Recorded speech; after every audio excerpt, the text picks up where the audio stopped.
حضرت عمر بن خطاب رضی اللہ تعالیٰ عنہ سے روایت ہے کہ ایک دن حضور اکرم صلی اللہ علیہ وسلم کی خدمت میں حاضر تھے کہ اچانک سامنے سے ایک شخص نمودار ہوا جس کے کپڑے بہت اجلے سفید اور بال بہت ہی سیاہ تھے۔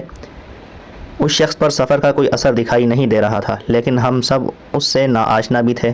یہ بڑے احترام سے حاضرین کے حلقے سے گزرتا ہوا آگے بڑھا اور حضور اکرم صلی اللہ علیہ وسلم کے سامنے آ کر دو زانو ہو کر بیٹھ گیا۔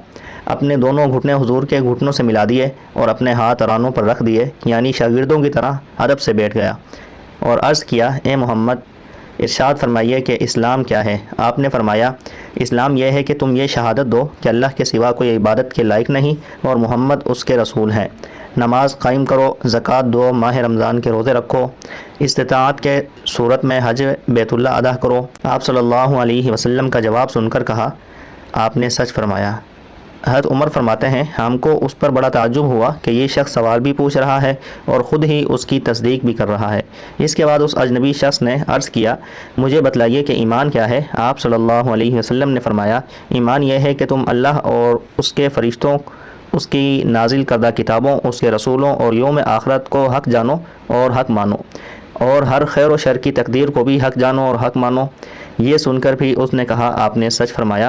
اس کے بعد اس نے پوچھا، مجھے بتلائیے کہ احسان کیا ہے؟ آپ نے فرمایا، احسان یہ ہے کہ اللہ کی عبادت اس طرح کرو گویا تم اسے دیکھ رہے ہو، اور اگر تم اس حال کو نہ پا سکو تو اللہ تعالیٰ تمہیں یقیناً دیکھ رہا ہے۔